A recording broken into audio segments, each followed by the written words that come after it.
Welcome to another video of Careers Express, brought to you by the Cyprus Mail, where job seekers and professionals can stay up to date with what matters most in our world of work. This week, to mark International Women's Day, we're bringing you a panel discussion on women in tech, as well as the broader implications of this sector on female leadership and workplace diversity.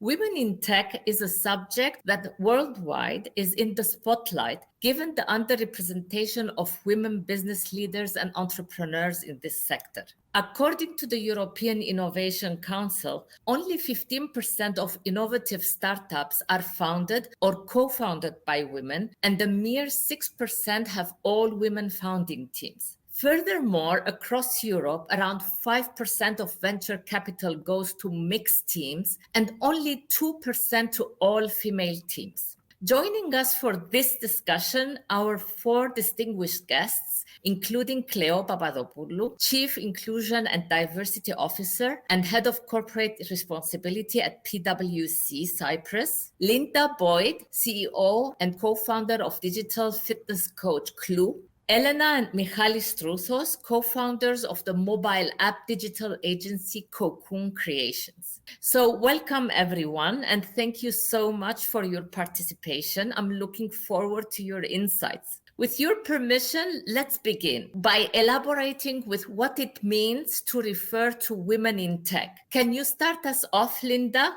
Yes, I'd love to. Thanks, Elisabeth. I think, first of all, there's this distinction between deep tech and tech, and then science, technology, engineering, and mathematics. And I think when we refer to women in tech, we're talking about women involved in the technology sector. So they're not necessarily coders or, they're women that are involved in the technology sector, which is, of course, one of the fastest growing parts of most economies right now. So it's women being involved in businesses that are, I guess, on the cutting edge of solving some of the biggest problems for society.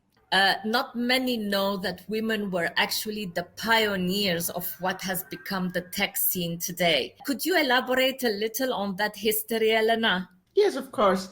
When it all started in the late 40s, early 50s, all the programmers or the coders was actually women, because back then, men thought that the glory, let's say, was in hardware. So they gave all the programming job to women. So from the first electronic computer ENIAC, the programming team was 6 women. And then there are women like Grace Hopper, who is basically the mother of high-level programming, and women like Margaret Hamilton, who was the person responsible for the software that landed Apollo 11 on the moon. So in the early days, all the coders were women, and this started changing in the 80s. I also had a friend in the 80s who was studying computer science long time ago. I'd like to go to Cleo for the next one. Cleo, how are the entrepreneurial opportunities in tech impacting the interest in a corporate career, which traditionally drew a lot of male and female talent in tech? I'll start by saying that in Cyprus, the education and the society is working towards the direction of creating employees rather than entrepreneurs. That has been the case for many, many years, which is now changing. Traditionally in Cyprus and in PwC specifically, we're employing people with accounting and finance degrees. So we're looking for people who had a passion for accounting, a relevant degree, and that was pretty much who we're employing. But as years progressed, and as we have realized that having a diversity of talent in the firm is actually making us more innovative and more creative, we started employing people with relevant degrees like music and engineers. We have many graduates in Cyprus, some of them in STEM. We haven't been absorbing many of them over the last few years, but recently, over the last couple of years, we started employing more. And as our profession is evolving, we think that we're going to be needing a lot more of STEM graduates, which will put us in direct competition with all the entrepreneurs and the tech companies companies out there. Okay, so together with Elena and others of their generation, Michali helped to set up the Cyprus Enterprise Link in 2013, laying the foundations of the island's tech entrepreneurship ecosystem. Michali, in those early days, you and Elena often organized and ran hackathons for young coders. What was the gender demographic among participants then, and how has that changed now? Actually, our first hackathon was in 2012, back when the initial steps of Cypriot Enterprise Link happened. A different team was running it back then, and we joined actually as sponsors in the first year. And we were involved with Elena a lot. But the demographics in the early couple of years of hackathons were mostly men. Mostly due to the fact that the people actually who were invited, or our closer groups, were students of the technology universities or computer science students from UK universities. So mostly it was men who attended, and the press actually wasn't really helpful because they didn't have too much knowledge of what a hackathon is. Right now, the demographics are changing, and we see actually very often teams of women or even mixed teams actually joining a lot of hackathons lately, as it did become a little bit more popular in Cyprus as well, running a hackathon. So it's actually much better right now, but it all started, as I said, with men actually being the first participants of hackathons. Elena, would you like to add something here? One of the things we need to understand regarding hackathons and tech, there is a lot more to do than just code. So obviously, women, even if they don't have that background, can participate. Right. Linda, would you say COVID created the perfect opportunity for more women to enter tech, or did the intensified pressure of caretaking actually create an additional barrier? Great question. I think there's good news stories and, the opposite. I think that on balance, 70% of domestic duties are still done by women, even if they're running a business or they're working full time. So certainly, throwing in homeschooling and all the other challenges that come with work from home in terms of looking after a household and a family, I think it created definitely a lot more pressure on women, whether they're working women or they're entrepreneurs, and whether or not they're in technology. I think though that often we only change when the pain of staying the same gets too great. So I think some women may have reconsidered whether or not they wanted to return to the commute or to working for an employer. And of course, we've seen a lot of complex problems emerge as a result of COVID. And one thing that women bring to technology, or the sector in general, I think, is a real passion to solve social issues and social problems. So for example, we've seen women pioneering, innovation in EdTech to try and solve the problem of kids being stuck at home and their learning being impacted. So I think that, I think it's been hard on women. It's been hard on everybody, but I think it's been particularly hard on women. And we know that, for example, venture capital, halved. It was already very low, around about 2.5% of venture capital globally going to female founders. That halved during the pandemic. So it's definitely been challenging, but I think it's also created opportunities as well to solve new problems that women might be uniquely positioned to do. There have been studies that say that all the progress that has been made over the years in gender equality have been sort of wiped out in 2 years of COVID. So I sort of vouch what Linda is saying in terms of the burden of the pandemic falling heavily on women, but at the same time forcing women to sort of figure out what opportunities exist. And actually the use of technology, if I take it from someone like myself, who I'm not a tech person, what COVID has done has pushed us into the future in terms of use of technology. In PwC, we had this option of working from home or working remotely, but nobody was taking advantage of it. But now everybody is working from home. I mean, all of a sudden, within 24 hours, 1,000 people were working remotely and everything was fine. And now that the offices are open, a lot of people choose to work from home, which means that we're back into a hybrid environment of working that would apply to pretty much everybody.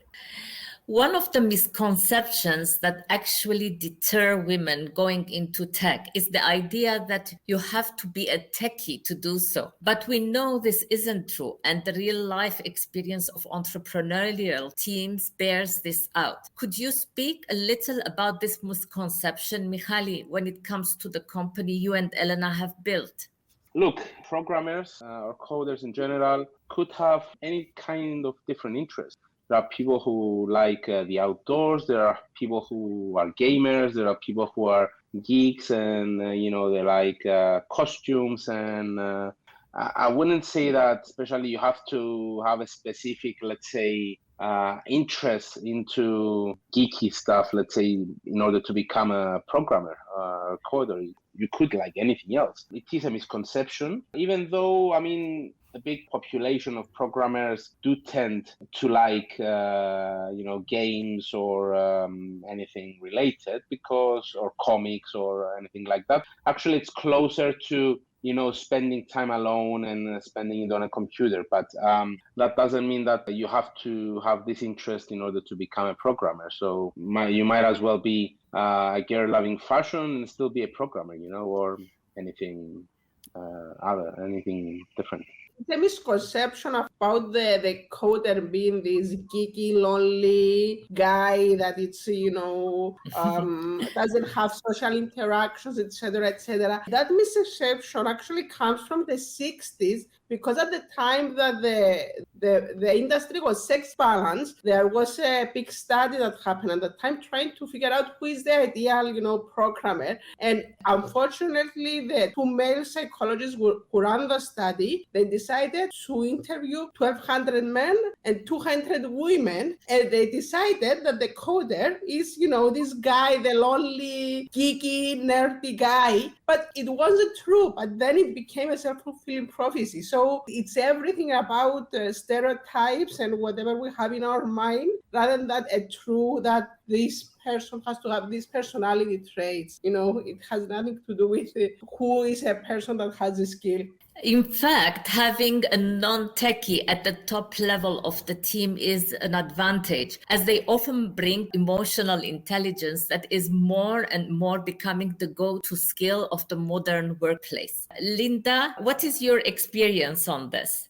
Obviously, my business, Clue, builds emotional intelligence on scale using technology. And I didn't come from a technology background. I saw a very big problem in workplaces and in the community around a lack of, emotional intelligence, a lack of emotional regulation skills that was causing problems in businesses and society. And so I went looking for tech to help me solve that problem on scale. And I found an amazing co-founder who had, a deep tech background. So I guess I would just say that, I probably was late to the tech game because I got caught up in those misconceptions. I wouldn't consider myself a deeply, technical person. And so I thought, I don't belong in that space. And having now been immersed in it, I realized that clear leadership, the ability to connect a team to purpose, to solve, difficult problems, is a very valuable skill that's needed in technology and in any business. So I think it's really important we don't get caught up, and women in particular don't get caught up thinking, I'm not really technical, or I'm not interested in coding, so I don't belong in tech.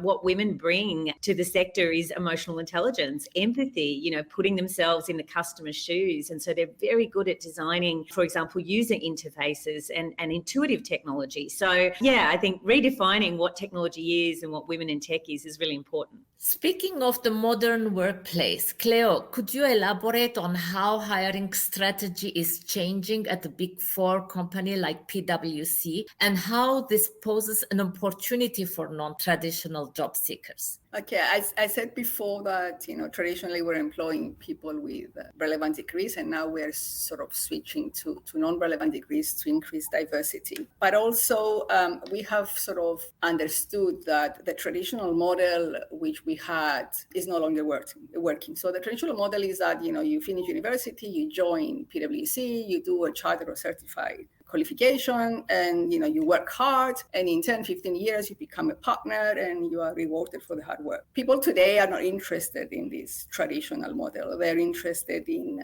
experiences, horizontal experiences across an organization. They're not interested in linear progression. They're interested in growth opportunities, technical and non-technical. They're looking for flexible working environments and different career paths. So employers, if they want to sort of remain relevant in the war for talent that is currently out there, need to actually adjust their hiring practices as well as the practices within the organization to attract and retain more talent. While we're on this topic, could you also talk a bit about how legacy companies are disrupting themselves and why? If you take ourselves, for example, traditionally we have been auditors, which means, for those who don't know, is okay, you go into a client, you sort of take their accounts, you sort of tick off invoices, sort of checking that whatever is being put through the books is actually what's on paper to make it a little bit simpler. You finish, you come back to the office, you draft the financial statements, the audit report, whatever, and then you go back to the client to discuss. I mean, going forward, even traditional employers like ourselves and these kind of professions are going to be disrupted, because at some point in time, our computers will be connected to the client's computers. They will be doing 100% vouching, checking every single invoice. You will be scanning invoices and putting them through the system and preparing financial statements without actually a human being touching the invoices. So the whole profession is moving into a direction that it's tech-enabled, but it's actually led by humans. So we are moving away, even traditional professions like ourselves, to a more techie, if you like, environment. And that's how there is a need for more STEM graduates and more tech people coming to the profession. But also because we knew that this was happening, we are actually investing for the skills of the future. And emotional intelligence is one of the skills that Linda explained, but also other skills like tech skills that traditional people in our firm would not have. And actually, PwC has been committed to invest 3 billion over 4 years, and PwC Cyprus has sort of committed for 2 million over 4 years in upskilling their employees to be tech-enabled and moving into the future. In Cyprus, as in other countries across the world, companies are struggling to fill IT positions. It would be reasonable to think such vacancies could pose more opportunities for women in tech backgrounds. Yet, that doesn't seem to be happening. Elena, could you offer some explanation why there aren't being more women hired for IT jobs today? Right now, we only 20% of the degrees in computer science are women. So obviously, we are excluding a very large percentage of the population for even entering the field. And the reason is that women and girls from very young, they are made to believe that this is something they cannot do. They are not given the opportunity to come in contact with technology, with computers, with robotics, and understand that this is a skill that they can master and they can be very good at it. So if we want more women to go into tech, into computer science, we need to start giving to young girls the opportunity to experience this at young age, to try programming, try computers, try robotics. And then as they grow older, it will be more easier for them to go into tech, into computer science. Meanwhile, we know that deep tech businesses require a lot more time to develop and therefore must attract consistent venture capital investments over several phases. Let me ask you, Linda, how easy is it for women in tech to access such capital? Look, I think it's a well-known fact that female founders don't get access to the capital that they need to grow their businesses, particularly technology businesses, which, yes, can have a long period of time for gestation and to deliver a return. So I always think of capital as the lungs, of an organization, particularly a technology business. So, you see less female founders in technology because there's less access to capital. In 2021 in Europe, 1.1 of venture capital went to female founders. So, that's not because female founders of technology businesses don't have good businesses. The evidence shows that they deliver higher returns and often much faster. So I think if we're going to address the issue of representation in the industry, we need to make sure there's some really good female role models like Elena out there that are championing women coming in, and we're addressing this issue with access to capital, which is a big challenge. I mean, I think from a gender and a diversity point of view, certainly now, when I'm going looking for funding for the business, I go looking at the organisations that have backed women before. So I think there's a big opportunity for venture capital to get some good gender balance on their investment committee so they can get access to female founders. Mihaly, as a co-founder with Elena of Cocoon Creations, you have made gender-neutral hiring the norm at your company. What do you believe is the role of male allies when it comes to getting more women involved in tech?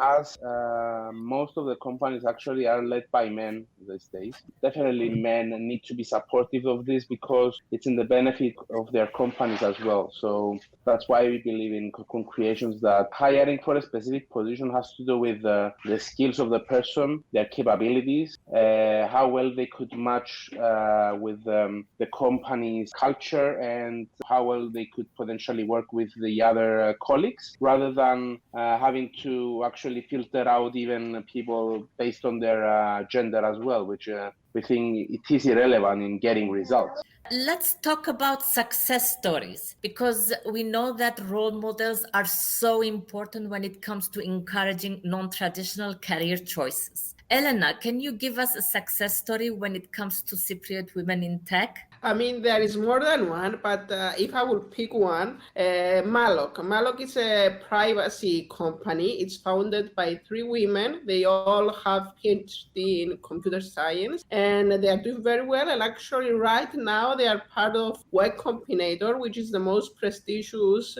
tech accelerator in the world. It's the tech accelerator that brings out the best startups and the most successful stories, and they are part of it right now. Mihaly, I was wondering, do you think the fact that you've got, that gender balance in your team, do you think that gives you a competitive advantage? Do you think you get access to better talent because it's seen as a place where men and women belong and are equal? For sure. Imagine having to filter out half of the population to fill out the job position. So of course it gives us a much better probability of hiring a very good and a very competitive person and a good fitting person. So of course that gives us a very big advantage, but also it is something that helps with the team as well, because they feel comfortable being themselves here, rather than having to fight for their basic needs, as it happens unfortunately in many companies in the corporate world, unfortunately. So as we wind up our time, let me pose the question to all of you. What do you believe it will take to change the equation when it comes to getting more women in tech, both internationally and more locally in Cyprus? Okay, Sure. I'll start by saying that I agree with what was said before about stereotyping, and then stereotyping starts from a very young age, from the birth of a child, and by the time they sort of enter the workforce, they're already stereotyped. So to change this, we need to change it on various levels. First, at the family level, in parents being educated, in allowing their kids to sort of follow whatever they want instead of pushing them into a certain direction. And secondly, in school, and there's a lot of work that needs to be done there in terms of education. And thirdly, by the government and by corporations. We as PwC have a program in the UK, for example, called Tech She Can, where we go to the schools and we actually explain to young girls what career they could have in technology, and actually helping them understand that everybody can do that. And I agree with Linda, I think it's Linda who mentioned it before, we need a lot of role models for that to change. So in Cyprus, we have lots of university graduates. We have quite a few, I would say, STEM graduates. It's just a matter of encouraging more to go into these kind of degrees. I think Cyprus actually has one of the highest STEM graduates in Europe that are women. And so there's a lot of, there's obviously interest in the area, but I think, perhaps those women might be heading off overseas, because they don't necessarily see any, role models here or enough role models. So I think, Cyprus has got an opportunity to, yes, get young girls aware of their pathway in the technology sector, but then also work a little bit harder to keep them on the island. Cyprus is trying to build that profile as, a tech hub strategically located between Europe and the Middle East. And so it's really critically important you keep your talent here and, not just female talent. So I think, really what you're doing today with the, with the interview is fantastic, because you're raising awareness and promoting, role models like Elena, as role models for young girls to think about maybe, a career in this field. So pretty important. Role models are very, very important, obviously, but also we need to do a lot more, both in Cyprus and internationally, to allow girls to have access to technology and to try out their skills in this field from very young age. Actually, for a while, I was running code schools. It was a program with robotics in very young children, and the teams, both boys and girls, they did equally well. It's just a matter of providing the opportunity to young girls to experience this and understand that they can do this without any problem.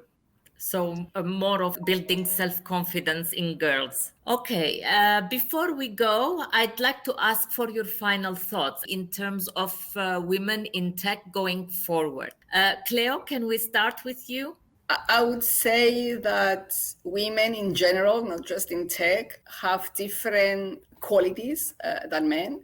So we are equal, but we're different, and we need to recognize that. And there are characteristics and qualities in women that are more relevant in certain professions than others, but nevertheless, we shouldn't stereotyping women or men in any profession. So I think whatever applies in general to women, I think applies also to women in tech. It's just that there it's even harder for them because it has not been a traditional, if you like, profession for women. So it seems to be harder to sort of break biases and enter that but nevertheless, it's something that is doable, and we need to encourage and support more women in going in that direction. Yeah, from my point of view, I think it's very much about breaking down those barriers that women in tech have to accessing capital if they're founders and looking to accelerate and grow their businesses. Because, of course, women, they understand, if they're leading a technology company, they understand the value that women provide, and they provide that really important role model. So, women tend to, when successful, they invest back into the community. And so I think if we can see more capital flowing to female founders in technology, then we can see those female founders creating opportunities for women and proactively trying to build the skills that are required for the future of the industry. And the future, as much as it's about human skills, it's about enabling humans with technology. So the growth area is technology, and it's absolutely crazy that we don't address the talent shortage by getting more women involved in the industry. So there's a big opportunity for everybody.